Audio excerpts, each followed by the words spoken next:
Greetings, urban farmers, gardeners, and healthy food visionaries. Farmer Greg here, and welcome to another bonus episode of the Urban Farm Podcast, where we bring you conversations with experts in fields relating to urban farming and dive a little deeper into some of the most important issues of our time. Growing plants that thrive in your yard is a lot easier than you think. It starts with saving your own seeds and letting them remember what they already learned. Just text SEEDS to 33444 or visit iwanttosaveseeds.com and you'll receive our free webinar about why seeds matter, why saving them is easy, and how you can save your own. Today's bonus podcast is a rebroadcast of our monthly seed class, where our seed expert Bill McDorman shares some seed wisdom and discusses news and concerns that might occupy the thoughts of those of us that are saving seeds. Welcome, Bill. Hello, everybody. I'm sitting here in Cornville, Arizona on a beautiful evening.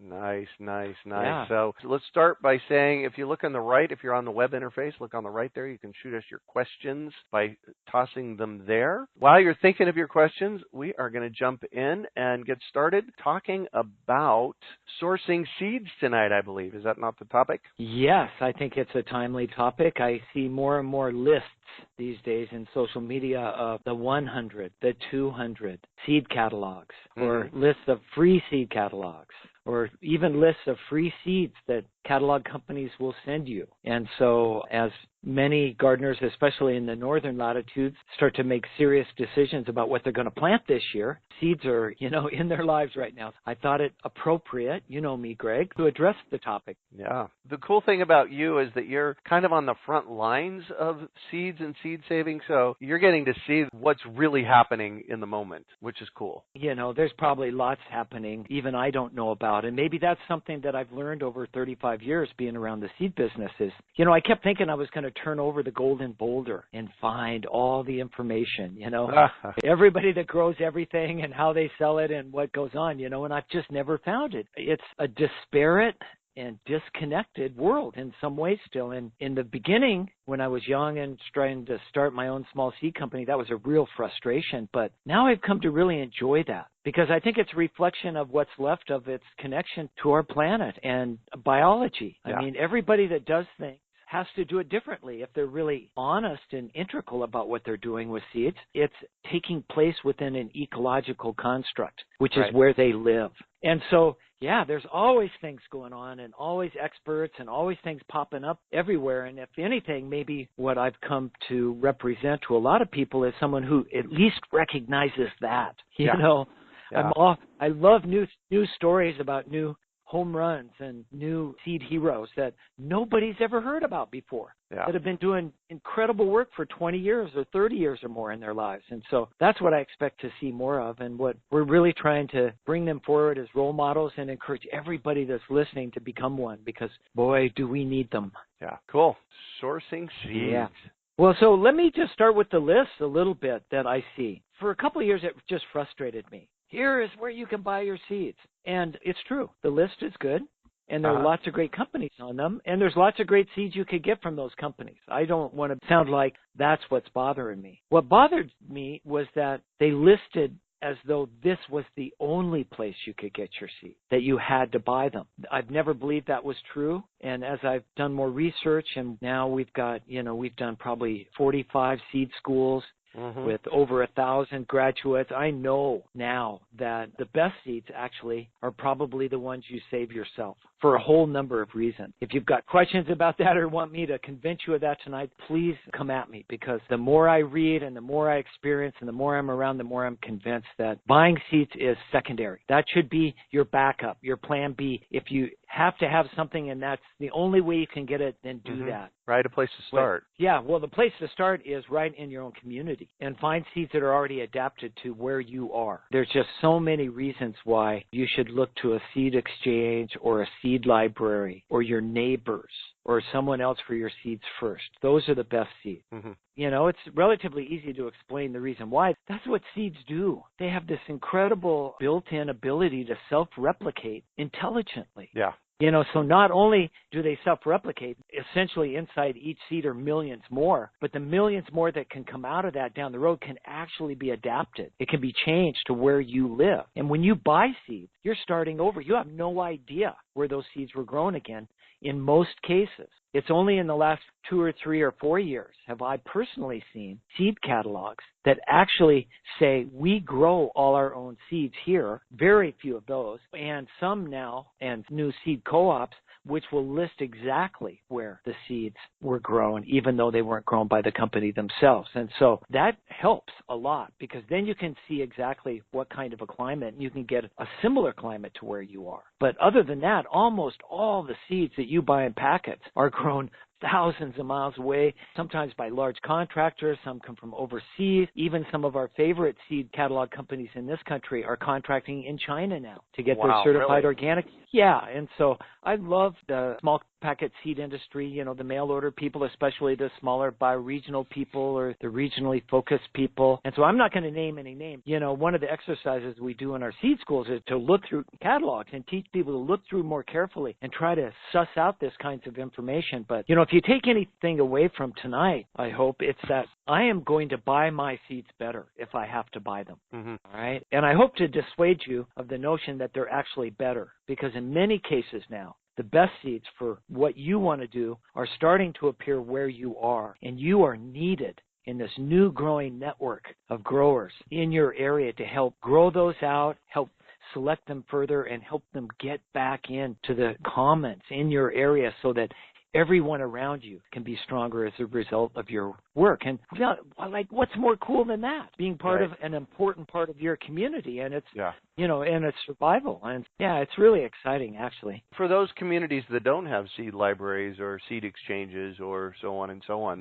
that's the first place to start, is you actually have to buy seed. And can I say that, a basil seed, if you're buying it in a packet, is a basil seed, and really what there is for us to do is to buy it and grow it out and save the seeds. Exactly. I often thought that the seed companies of the future, and Don Tipping at Siskiyou Seed says this so eloquently, my job, he says now, and that certainly is the way I saw it when I had Seeds Trust High Altitude Gardens, my job was not to sell you your seeds every year. My job was to find exotic and incredible new things that were adapted to, in my case, the high elevation growing regions of the world, and make those available for you so that you could buy them and start saving your own from those things. And there's enough diversity out there, and we need enough brought back into our system. Maybe, that, as they say, 90% of it's gone in the last 2 generations. We have a lot of work to do to rebuild a resilient agricultural system. So, bringing new things in, whether you buy them or whatever you do, you travel and bring them back yourself, that's really important to do. But, that's it. Buy them. But when you do, buy them, only with the idea that you're going to start saving them. Cool. So should we jump over and look and see if there's any questions around this? Well, you can pepper in questions all the time. I have a couple of things to say to people, because what I've learned in our seed schools is at this point people go, wait a minute. First of all, I don't have time. To save seeds. I'm a modern gardener, and I just don't have time. And, my response is, in 1989, I was in a city of 1.2 million people. It had 8 major universities, 70,000 PhDs living there, subway. It was as modern and as busy a city as any in the world at the time. It was called Novosibirsk. It was in Siberia, part of the modern Soviet Union. And everybody I met there, everybody gardened, and everybody saved all their own seed. So we can do this. Seed saving is part and parcel of gardening, and if you set it up, sometimes they save themselves, right? Your basil story is one of the stories we tell, seed schools now. Basil, parsley, oregano, nasturtiums, lettuce, these are all things that I just let go to seed. So it really doesn't take a lot of time. And in the case of all those things that I just mentioned, it doesn't take any time for me, because what I do is I let things grow out. I let them go to seed, and I let the seeds, spread themselves in my landscape, so that what happens year after year after year is, the seeds just replant themselves. And we picked some parsley recently in the backyard about 2 weeks ago, and it was actually sweet. Wow. There was, it had a parsley taste, but it tasted sweet. Do you think that's because of the winter? Sometimes in colder weather, it sweetens up things like kale and stuff. But I've never had that with parsley. Wow, that's great. Good question. Great question. Sweet parsley. Yeah, there you go. When we do the seed up, I always hand out parsley seeds. So there you go. I'm going to get some next time. Yeah, so the to your point that you don't have time to save seeds, I just prove you don't need to. All you got to do is you got to let some of the things go to seed in your landscape. Yeah. The part of the I don't have time is part of this misconception. I think we've all been, as my Nicaraguan friend Chispa once said when she looked at me and she says, "You people are all wash-brained." She was talking about Americans and how we thought about Central America. And I think we've all been wash-brained about seeds in an industrial way. We think, how am I going to thresh them? How am I going to clean them? How am I going to package them? How am I going to make them look like the seeds that I buy? Right. You know, that's going to take a lot of time. And the truth is you don't have to. As you said, the easiest is just let them fall on the ground and come up. We all know volunteers work better anyway, usually. Right. Yep. You know, and if you live in a harsh climate, you have to bring them in dirty. You know, you're the one planting them. It's just a little more compost with it. Somebody says, I can't differ. I've got all this lettuce and it went to seed and it's all mixing and all the seeds are mixed up and, you know, I can't straighten it out or whatever. Great. Just plant salad, harvest salad. Yeah. You know, that's what you're eating anyway. You know, we can bring this back down to a backyard scale and make it work for us. We don't have to pretend like we're a seed company to do this. Yeah. So the other big misconception is that my seeds aren't going to be as good, right? I'm going to save seeds,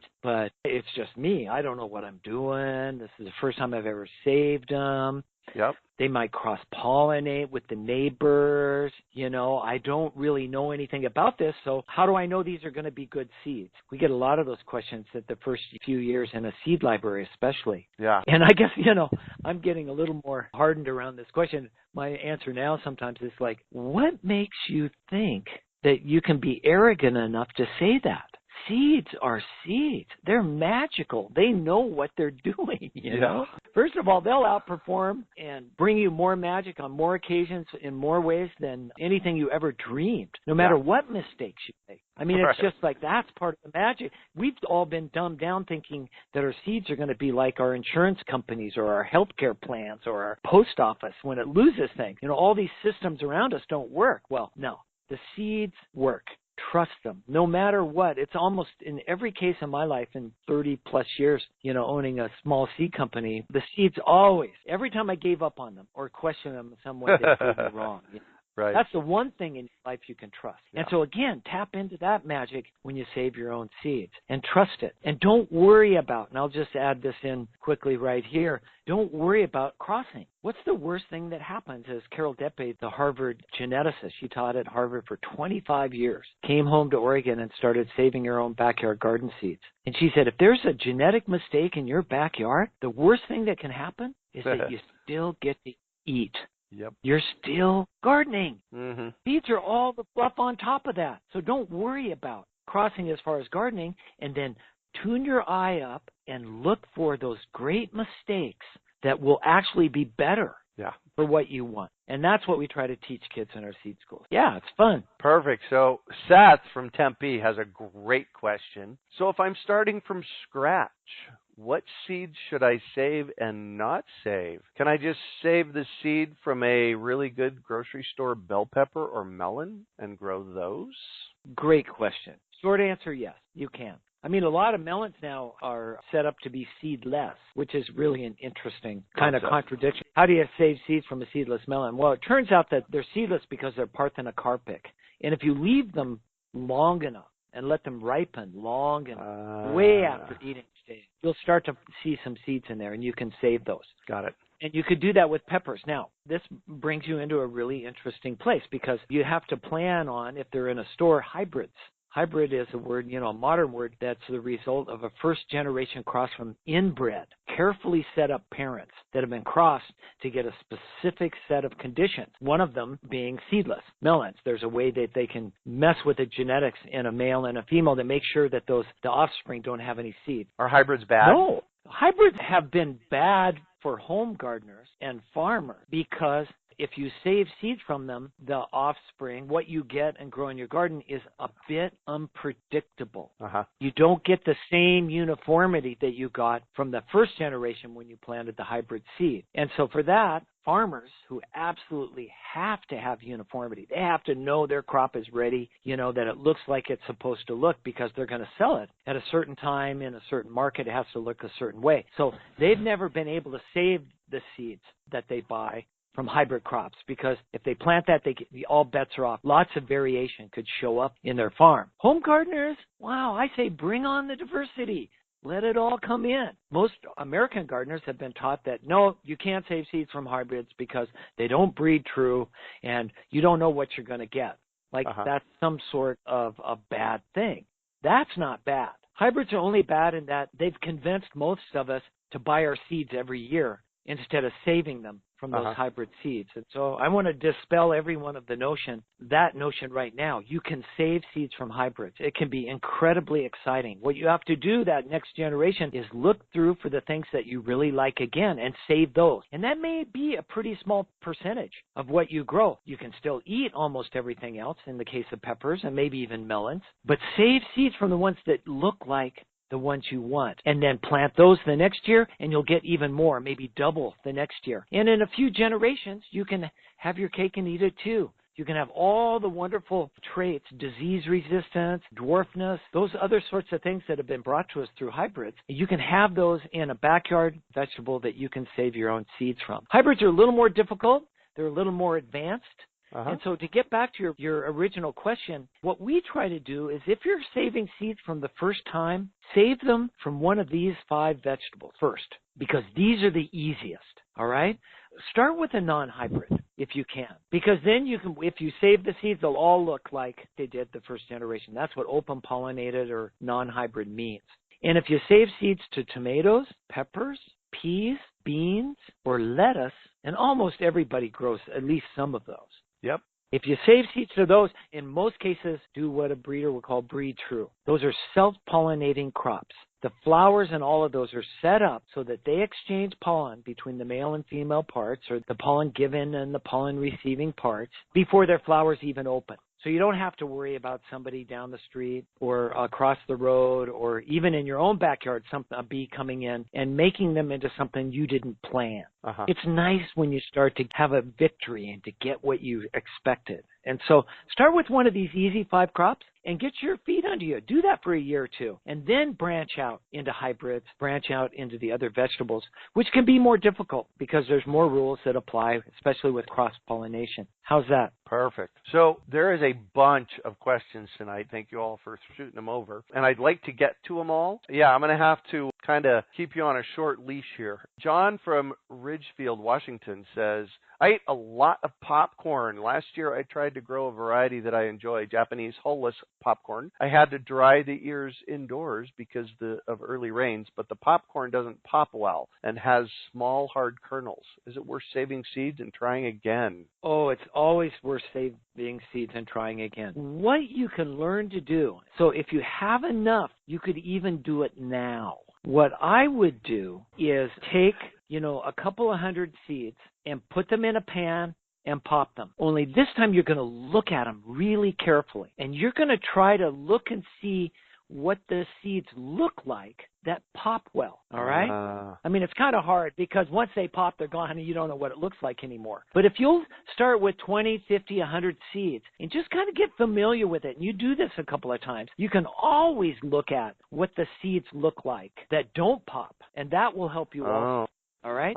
So then go back through all the seed that you have and only plant those that you think look like the ones that pop, okay? Nice. And that way you're selecting for better popping corn. This is what Earl Redenbacher did for decades.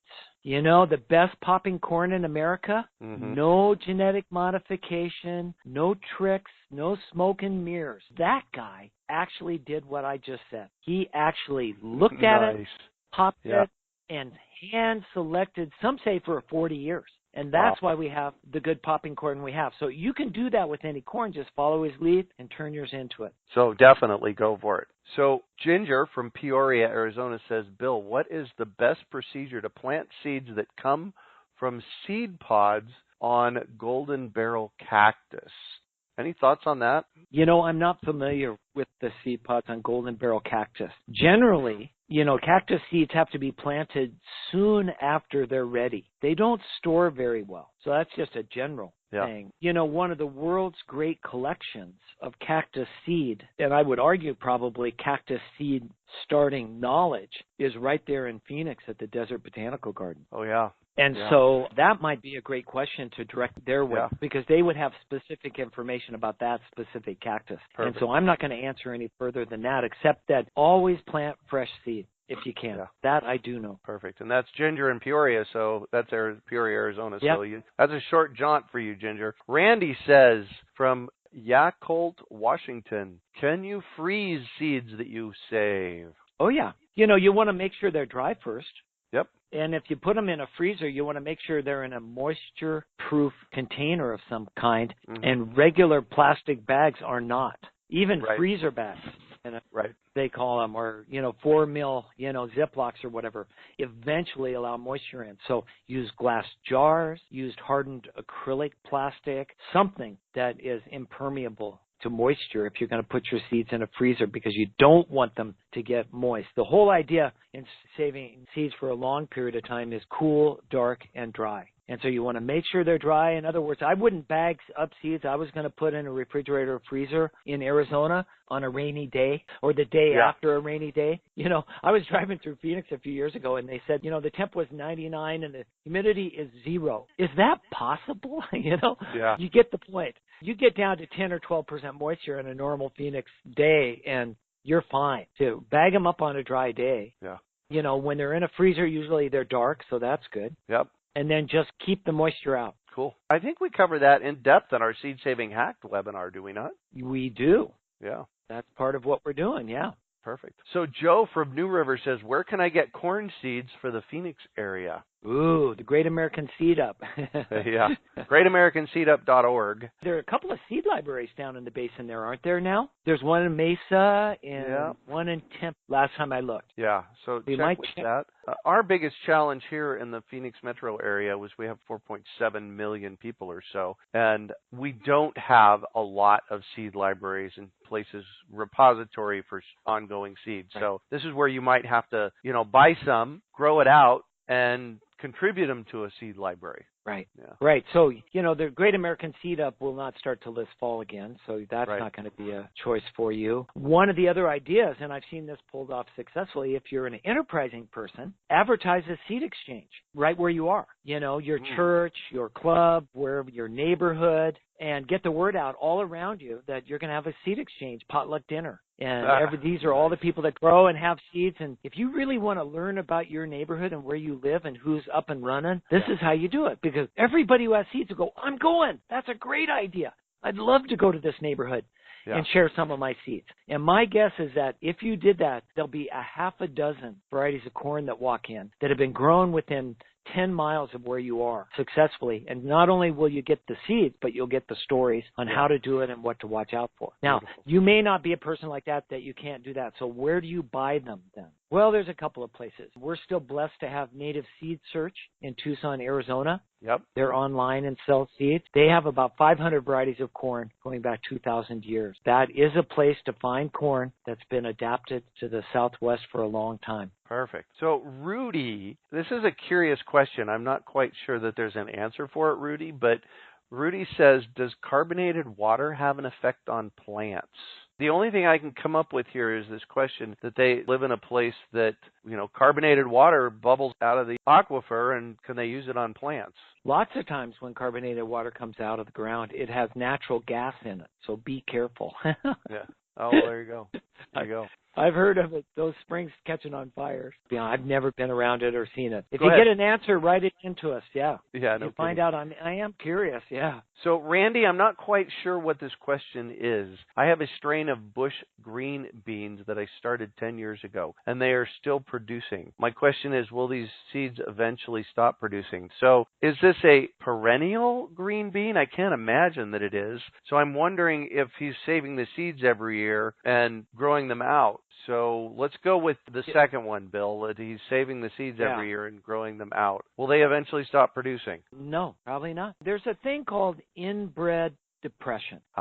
It's a genetic bottleneck can happen in certain plants, as it does in humans, right? We don't marry our cousins anymore, to use genetic speak, because deleterious recessives will find each other and start expressing. And lots of times, some of the first that come in plants are a loss of vigor. The plants just kind of wilt. They don't get as big. They look like they're sick, and it maybe even not produce offspring. Most likely to happen in what we call outcrossing crops, crops that absolutely have to have pollen from another plant. Yeah. Lots of other plants to keep healthy populations. Beans are the opposite of that. Right. Beans are almost perfectly self-pollinating plants. If you want to keep a healthy population of them going, 5 plants, 5 to 10 to 12, and they will outlive you. They'll be more vigorous than you will, probably. So, yeah, no fear there. Perfect. So Dennis from Deposit, New York says, how do I store seeds at home for future use? I've been finding packets of seeds all over the house that never made it into the garden in previous years. And what is the typical shelf life for seeds? Well, there is no typical, and maybe you should get some counseling, a seed hoarder. I say that lovingly because we all do it. Yeah, we all do that. And so maybe we do need counseling. I don't know. Let me give you maybe the most important bit of scientific knowledge I know about that. Well, I'll say a couple of things. First of all, Dr. Bruce Bugbee at Utah State University, and you can Google up his original papers in their scientific papers part of Google now, I think. He got a contract to do research on seed storage from NASA so that we would know what the parameters were so that we could take seeds to Mars. Because if we go to Mars, we're going to have to be there for 9 months or so before we can come back to wait for the planets to line up again in the right way. And so we're going to be growing food on Mars. What he discovered, his takeaway thing was that do not let your seeds get above 80 degrees Fahrenheit.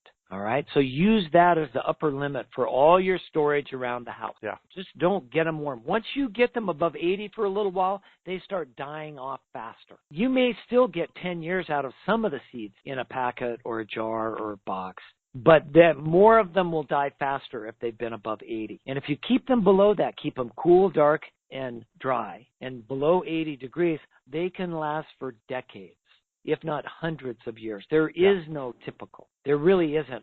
Onions are supposed to be the things that go first. And if you look at seeds longevity charts, they say 1 year, We opened up a can of 40-year-old onion seeds, 40 years old, and got 80% germination. And I always had over 90% germination from my 10-year-old tomato seed. Yeah. If you lived in Louisiana and it was humid every day, they wouldn't be dry, just storing them on the shelf in your house, even if you did keep them cool. So that would cut into longevity. But here in Arizona or wherever you're just going to have to judge that. They're going to last a lot longer than you think. And just remember this, even if most of them die, still have some. All it takes is one. Yeah.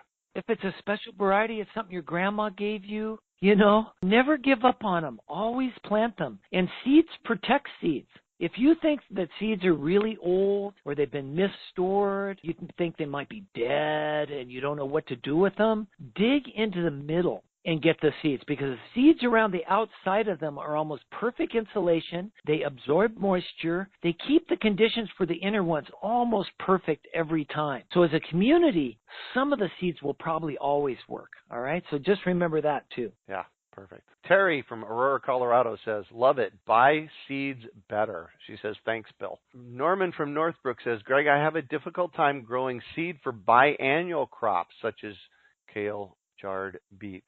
So Northbrook is northern Illinois. He says to me, so he's addressing this to me, Greg, can you walk me through the process that works best for you, meaning me, to save seeds? Norman, I'm sorry, I've lived in the desert for 52 years. So those are really easy for me to grow. But the good news is that Bill is a longtime cool season grower. So I'll bet you got something to say about that, don't you? Yeah. So what were the vegetables again? Carrots, kale, chard, beets. The root crops, it looks like the root crops and the brassicas.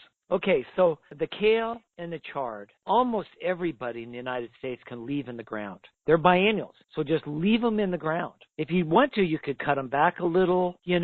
If you are in a place or have a year where you don't get any snow at all, snow is a wonderful insulating blanket. Then what you want to do is mulch them. 6 inches, 8 inches, 12 inches of straw or leaves or something over the top of them at the end of the year, and just mulch them and let them come back on their own. What you want to do, if you've planted them really close together because you've been harvesting it all year, thin them out so that there's one plant every 2 feet or so for both chard and kale, because they'll get enormous flowers on when they come up the next year. So that's what I would do with those. Now, the carrots and the beets are really great in that you can pull them up and you can taste them. So, what you should do with your carrots at the end of the year is pull up all your carrots and line them out, pull up all your beets and line them all out, and pick out the most beautiful, the ones that are archetypal for you, the ones that you really, really like, and then take a little slice out of it, okay? If you're doing beet, do it out of the side. You don't want to cut off the taproot of a beet, but you can take a little sliver out of the side of the beet. So pick your best ones that look the best, take a little slice out of each of those,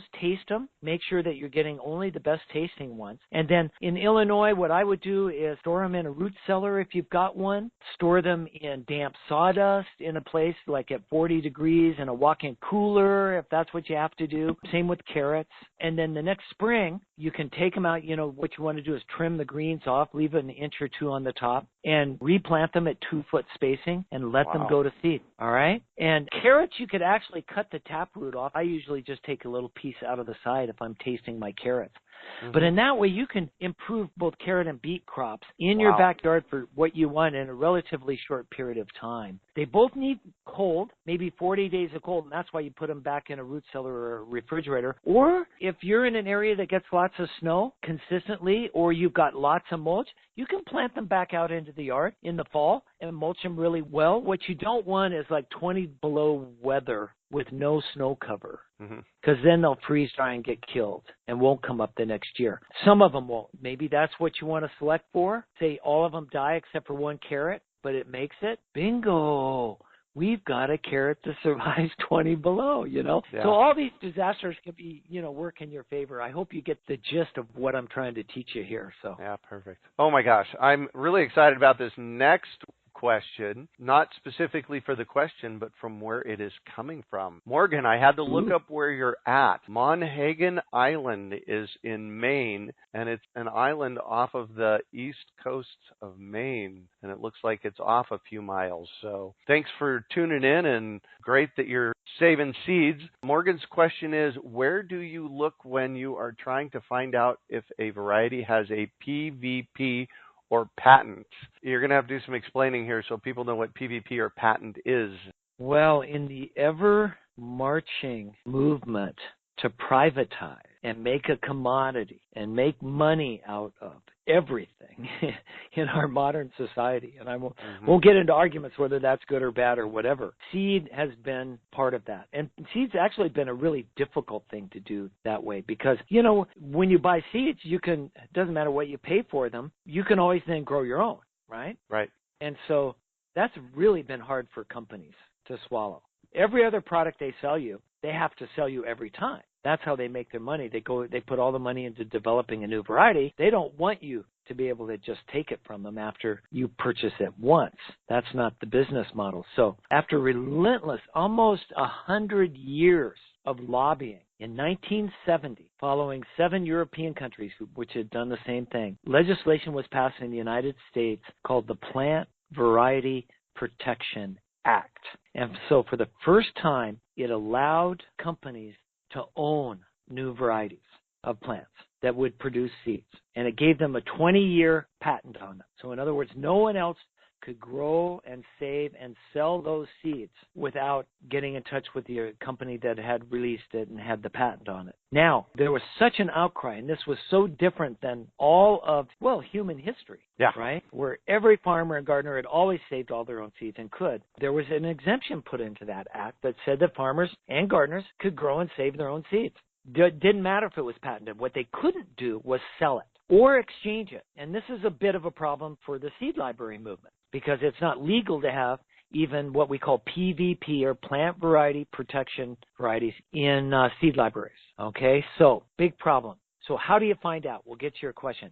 It is required that every variety in every catalog that has this patent, it says that. It's expected that you'll find PVP. And I've found this designation in a number of catalogs. And I found more of them than ever recently.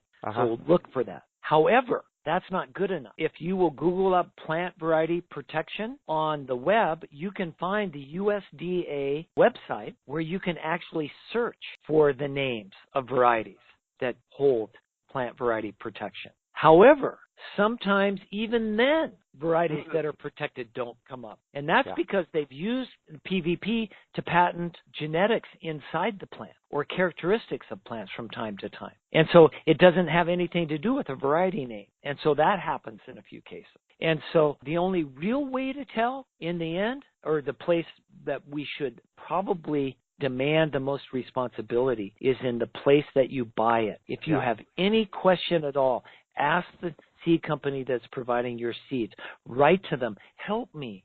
Write to them and ask for a complete list of everything they sell that has a patent, because now we're seeing utility patents on plants which are even more restrictive than PVP in that they don't even allow the exemption for gardeners and farmers to save their own seed. And those lists are even more incomplete. So good question. Well, and we really need to put the catalog's feet to the fire to tell us, because it's ultimately their responsibility. Well, one would think so. Well, they're buying these seeds from somebody who has a patent on them. Yeah. And the people that have the patent don't want people saving them. They want everyone to know there's a patent on it. So it's sort of shirking their responsibilities to the company they buy them from if they don't list the PVP. But as I said, I found numerous mistakes in catalogs that are out right now. So you can't depend on it in the end. Just keep asking questions, all right? Yeah. Terry from Aurora, Colorado says, please repeat the 5 starter crops again. Oh, yeah.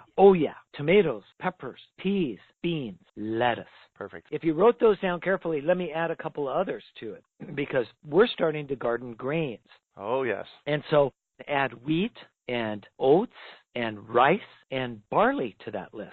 Actually, 4 of them. Yeah. And they're easy to save, too. Self-pollinating. So you just grow one wheat plant in a pot on your deck. The seeds will be good. And we're actually asking people to help us do that. We're trying to source more and more seed for heritage and ancient grains as we try to bring back local grain economies. And so if you're interested in doing that, get in touch with me, Bill, at RockyMountainSeeds.org. If you just want to grow a really cool heirloom grain on your porch, we have a program for you. Nice. I run the fruit tree program here in Phoenix, and I also do Urban Farm Podcast at urbanfarmpodcast.com. And I interviewed a guy out of Maine recently, and he came and saw me at the fruit tree program, and he brought me a bag of rice that was grown in Maine. Believe it, his son had grown it out. Sitting on my dinner table, it's still in the bag, but I'm going to cook it out here soon, and I'll be reaching out to him to have him on the podcast, because that's rice grown in Maine. Gotta love that. Well, guess what? The upland rices, the kinds that you don't need a rice paddy, you can grow them in regular gardens,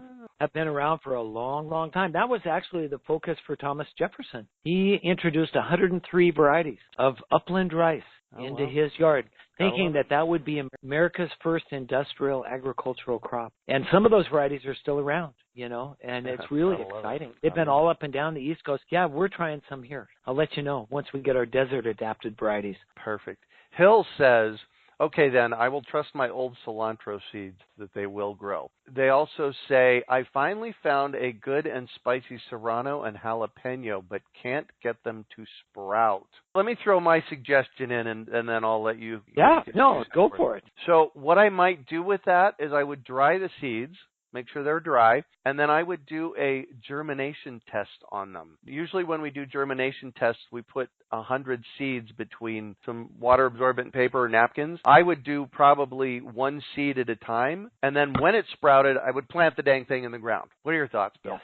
Yeah, exactly. Yeah, you can just try to, Don Tipping at Cisco Seeds now does Petri dishes. They put a little piece of paper towel in a Petri dish and lay the seeds out in there and keep them moist, until they start to germinate. So there you go. Make sure that your peppers fully ripen before you get the seeds out. Let those peppers ripen on the plants if you can. If you're in an area where, the season ends, you have to bring them in, pull the whole plant and hang it upside down in your garage and let everything dry out. Those are ways that yeah. you can get more vibrant Perfect. and vital seeds out of peppers. Peppers don't need anything special to germinate. They just don't. So Jesse asked pretty much the same question. Jesse from Alcalde. He says, starting a seed library, give us some seeds that have been stored in paper bags from 2008. Should I test the viability before I grow them out? That's what I would do. Yeah, well, if you just take up room and space in your yard or garden, and that's at a premium, then yeah, you're wasting something just to try them. So,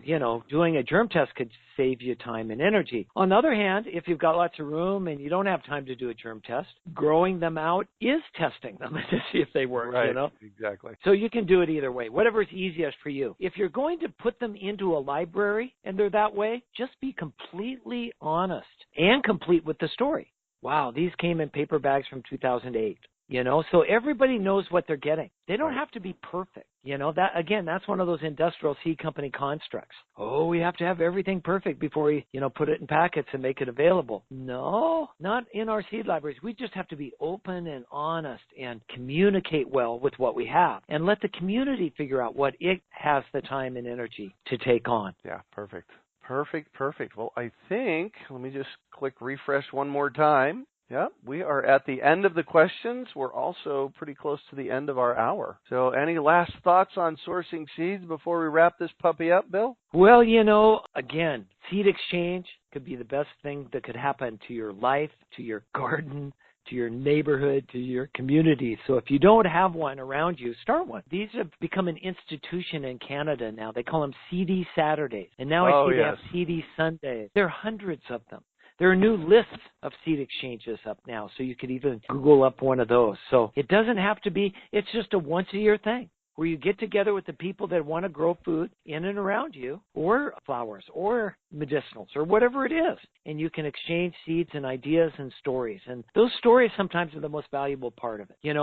One of the seeds that showed up in Tucson at Native Seed Search when I was the director there was Mrs. Burns Lemon Basil. And you go, well, what's that? Well, Mrs. Burns brought that to Tucson in 1900. Wow. She loved basil. It was a lemony kind of flavored one, and she grew and saved the seeds and gave them to her neighbors, and it became a bit of an institution. It's in the seed libraries down there now. They're a great Pima County seed library. And so, how would you know that? Just buying a packet of basil seed. Right? Wouldn't it be nice to have one that's been grown for 100 years right down the street with a story and a face? I mean, that's what can happen in your seed exchange. So, again, don't feel constrained if you don't have one, because you can be the person that starts one. That's my tip for the day. Cool. I was just going to jump over to, if you want more training, we've got all kinds of resources for you, but go ahead. Oh, that's exactly where I was going to. Brilliant minds think alike. Patting myself on the back here. So check out seedschoolonline.com. That is our 7-week online seed school training. What have you got coming up, Bill, through Rocky Mountain Seed Alliance?